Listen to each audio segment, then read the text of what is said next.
नमस्कार दोस्तों, स्वागत है आप सभी का आपके अपनी यूट्यूब चैनल आचार शिक्षा केंद्र में।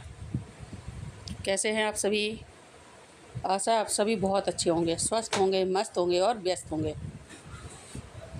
तो शुरू करते हैं आज की कक्षा। आज का हमारा विषय है क्रिया।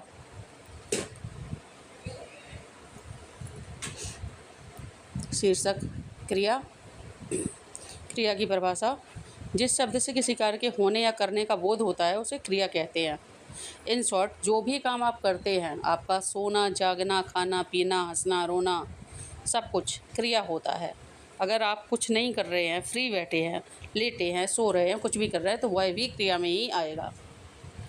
अब आइए देखते हैं क्रिया के भेद अलग अलग आधारों पर। तो क्रिया के आधार दिए हैं, परिचय। अलग अलग आधारों पर क्रिया के भेद अलग अलग होते हैं। ये 4 प्रकार से दिए गए हैं: कर्म के आधार पर, रचना के आधार पर, प्रयोग के आधार पर और काल के आधार पर। सबसे पहले देखेंगे कर्म के आधार पर, और सबसे ज़्यादा प्रचलित स्वरूप यही है क्रिया का। इसमें 2 प्रकार की क्रिया होती है, एक तो सकर्मक होती है, दूसरी अकर्मक होती है। सकर्मक में जिसमें क्रिया का फल कर्म पर पड़ता है उसे सकर्मक कहते हैं। जिसमें क्रिया के साथ में कर्म ही नहीं होता है उसे अकर्मक कहते हैं। जैसे चिड़िया दाना चुगती है, तो चिड़िया क्या कर रही है भैया? दाना चुग रही है। दाना चुगेगी तो क्या होगा? दाना ख़त्म होगा। चिड़िया दाना चुगेगी तो दाना ख़त्म हो जाएगा। अर्थात क्रिया का फल कर्म पर पड़ रहा है तो ये सकर्मक क्रिया हो जाएगी।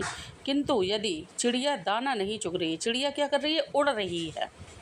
अब चिड़िया उड़ेगी तो किसी को कोई फ़र्क पड़ेगा? नहीं ना, तो उड़ना अकर्मक क्रिया हो जाएगा। ध्यान में रखिए, दाना चुग रही है तो दाना ख़त्म होगा, दाने पर प्रभाव पड़ेगा, दाना कर्म है, यहाँ पे सकर्मक क्रिया हो जाएगी। किंतु यदि उड़ रही है तो आसमान को कोई फ़र्क नहीं पड़ेगा, इसमें कोई कर्म नहीं है, ये अकर्मक हो जाएगी। आगे है। नमस्कार दोस्तों, स्वागत है आप सभी का आपके अपनी यूट्यूब चैनल आचार शिक्षा केंद्र में।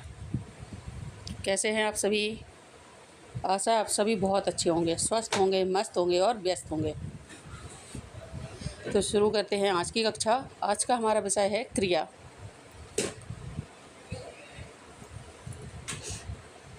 शीर्षक क्रिया। क्रिया की परिभाषा: जिस शब्द से किसी कार्य के होने या करने का बोध होता है उसे क्रिया कहते हैं। इन शॉर्ट, जो भी काम आप करते हैं, आपका सोना, जागना, खाना पीना, हंसना, रोना, सब कुछ क्रिया होता है। अगर आप कुछ नहीं कर रहे हैं, फ्री बैठे हैं, लेटे हैं, सो रहे हैं, कुछ भी कर रहे हैं, तो वह भी क्रिया में ही आएगा।